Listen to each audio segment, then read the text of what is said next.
Welcome to the Heart of the Story with Gary Metivier. Our goal is simple. We want to share positive, inspiring stories of everyday people doing cool stuff. That's it. So, when you are ready to take a break from your world, come on over to ours. You'll find inspiration, maybe even laugh or cry from time to time as we get to know unique people that quietly live all around us. We take the time to let you inside, to feel, hear, and experience the entire process of getting to the heart of the story. Why their hobbies, careers, and passions mean so much to the people we interview. Why you should care, and how what they say could change your life. Hey, check out the show notes to see how you can join us and support these kind of stories to help us go out and gather even more for you. In my long career as a storyteller, I've been intrigued by what drives people in their lives and always searching for unique stories, like this one. I think boys and girls should both have the same chances and opportunities, and nothing should be able to stop the girls. Sydney is already a champion wrestler. She's working hard to make sure that others have the same chance she has had, regardless of gender or age. Is this beside you? Gable.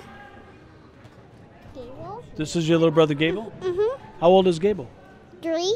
How old are you? 4. Female wrestling at all ages is growing, and you're about to meet a coach that is gaining national attention for both his club and the sport. Up till now, it's been primarily a male-dominated sport, while the female athletes have really had to struggle and almost one-up the boys just to keep their ability to compete.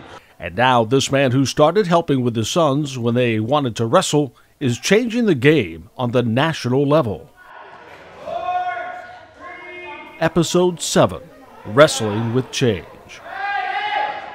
Okay, I have to admit here, I hated wrestling when I was a boy.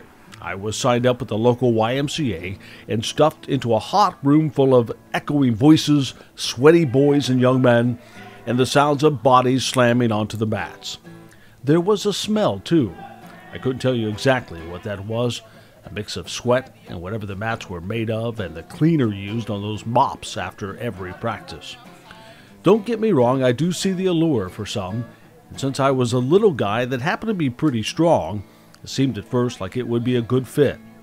After all, I had 6 older brothers I had to defend myself against, and that made me pretty tough.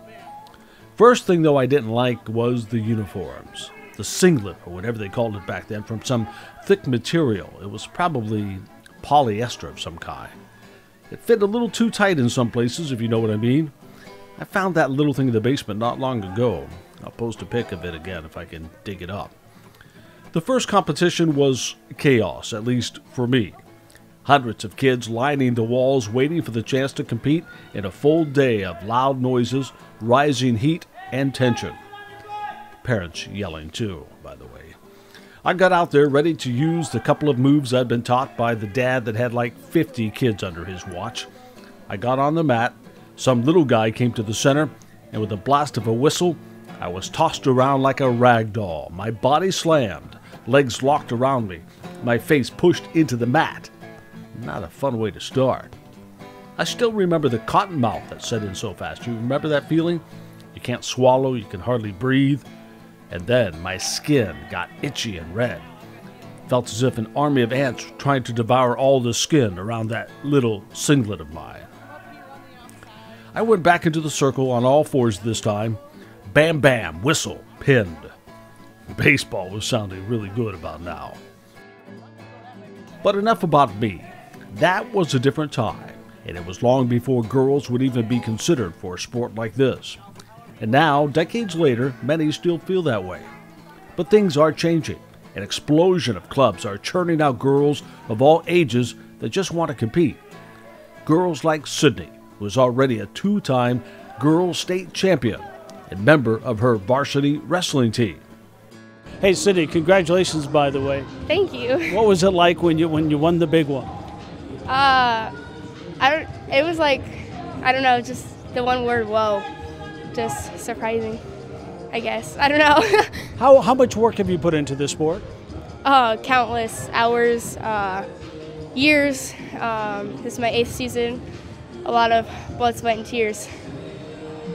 A lot of sweat, especially in rooms like this, right?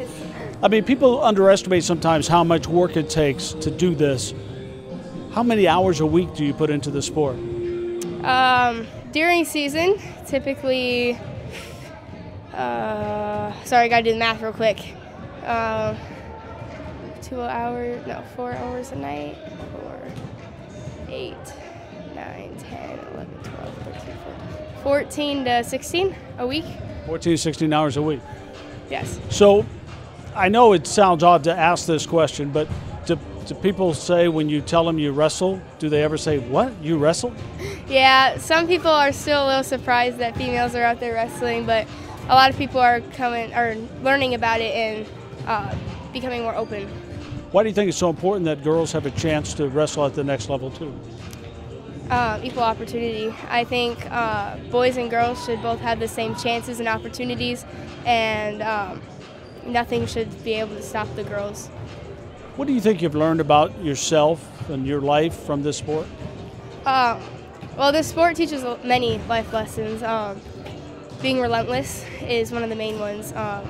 Having goals, and even if you don't achieve them that year, the next year, the year after, you keep going, and you don't give up, and you push harder and harder every time, and then you learn what you're made of. You learn that you're stronger than what you thought. Her coach, the man who helped her learn how strong she could be, is fighting not just for her.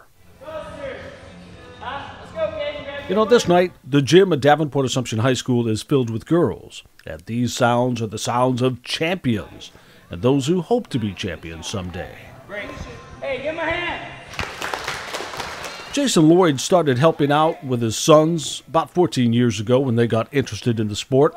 He helped form a club with 2 girls later that grew into 30 within a year.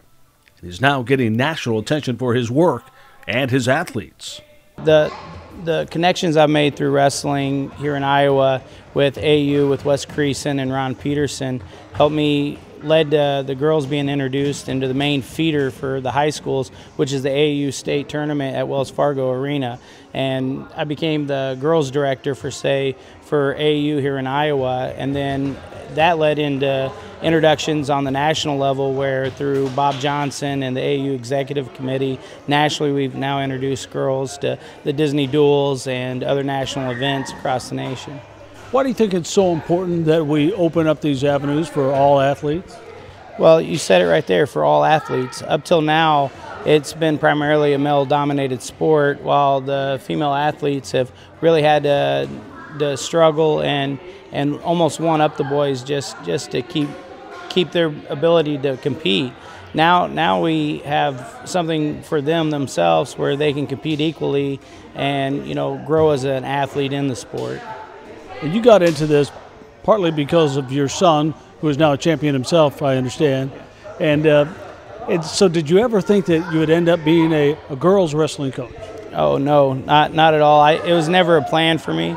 I started advocating as I started coaching the girls, and I wanted something for the girl wrestlers that I was coaching equal to what I was having success with my son and other athletes like him. He was able to do Team Iowa and had paths to college wrestling, and the girls that I was coaching, I wanted the same thing for them.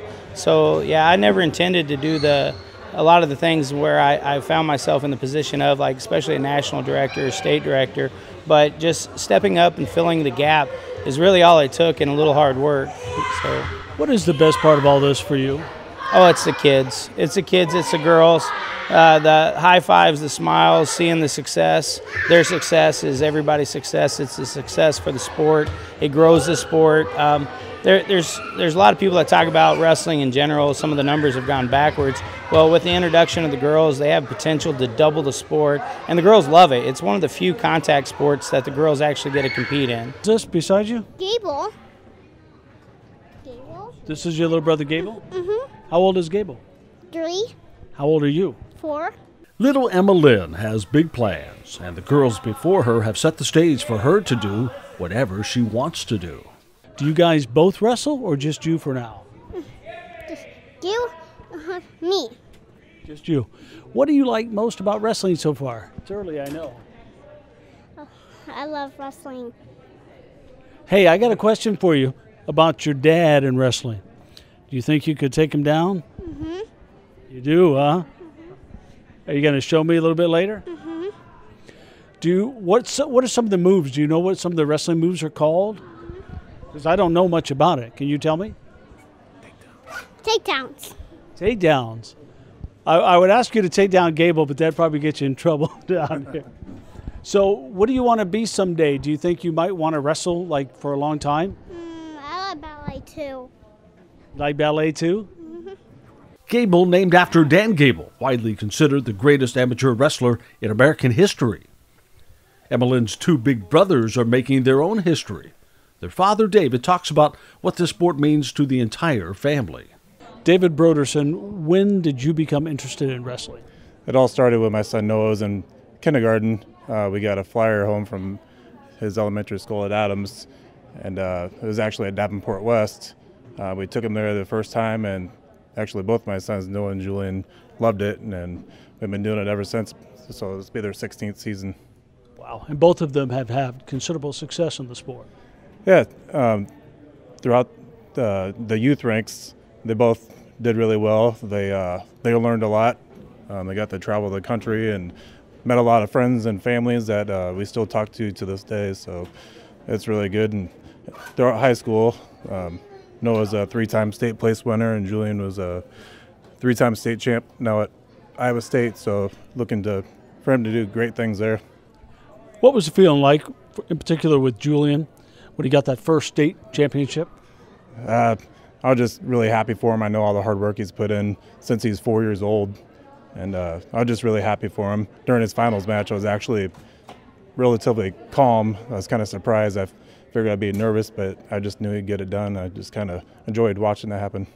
Now the two boys have gone on to bigger and better things, and now you turn your attention to your daughter who's looking at the sport. Tell me about that. I think it's great. She's a really active kid, really smart. I think wrestling, since her older brothers have wrestled, just kind of carried on that tradition and pretty much start all over. But it's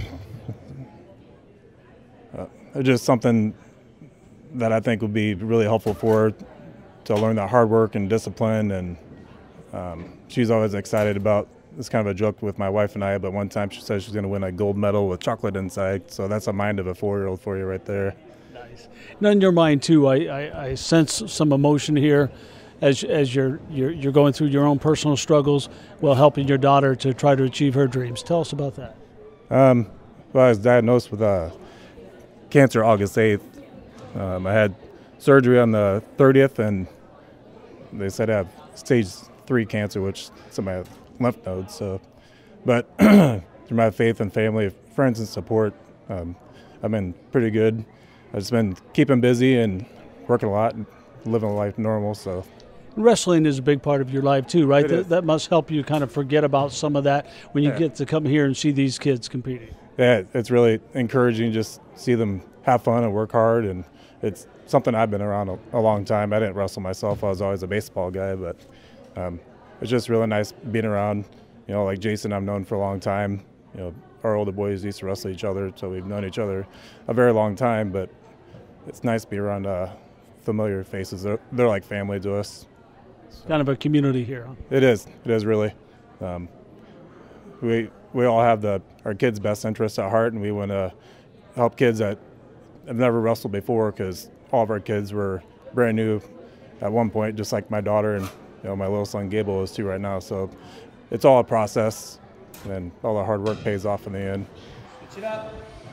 Work the entire family has to endure, or gets to endure, including team moms that are much more than that. Kelly Varana. Tracy Buford. Kelly and Tracy, you're instrumental in helping get this thing going. It looks like chaos, but I'm sure it's organized chaos in there, right? Oh, yes. Yes. How important is it to have this for girls to be able to compete at this level? I think it's very important. The girls come together. They have other girls to practice with, and I think that's real important. And they have good relationships with the other girls they wrestle with. It's extremely important. Don't you think it's kind of crazy nowadays at this day and age that we're just now talking about women getting a chance to compete in all ways in all sports? Oh, yes. Like when I was in high school, I mean, there was, not that I know of, very many girls in wrestling or any, men dominated sports. So this is nice to have women and, yeah. So. What do you think they get out of it? I think that they gain a lot of self-confidence. It teaches them to not give up because it's just the nature of the sport. You're going to lose. Everybody is going to lose. So they know the person that they're across the mat from has lost too and has felt that. And I think that's real important for the girls, to have that kind of in common. So they're there when they win, they're there when they lose, and they're good friends on and off the mat. And you joke about it because you hear in the movies, no crying in baseball. How about crying in wrestling? Well, sometimes there's crying. Maybe not just the athletes, maybe the parents too. Yes. I can tell you that my daughter won state in February, and I think I was crying more than she was. I think when my daughter won her first one, I think I cried the entire way home because I was just so excited because she didn't give up. So then it's, that exciting for her, and then There definitely is parent emotion too. I'm surrounded by champions tonight. This is crazy. So do you wish that you would have had the opportunity to do something like this? I don't know if I'm gritty enough for it. These girls are super tough. They're super strong mentally, physically, and I really admire their dedication to the sport. I don't know if I would have had that at their age. But you're gritty and tough enough to make it happen for them. Absolutely, and give them the opportunity. Nice, good job. Great. Hey, give him a hand. Opportunities. It's all they're asking for. Hey, check out my website, metiviermedia.com, for photos and videos of some of these wrestlers, and my Facebook page, too, Heart of the Story with Gary Metivier, including an adorable image of Emma Lynn. You got to see that. And a link on how you can help grow this sport. If you like this story, please subscribe, tell a friend, help us spread the word. Next episode, by the way, we dig into a sport that some question whether or not it is a sport. We talk to athletes getting college scholarships in esports. That's next time on The Heart of the Story with Gary Metivier.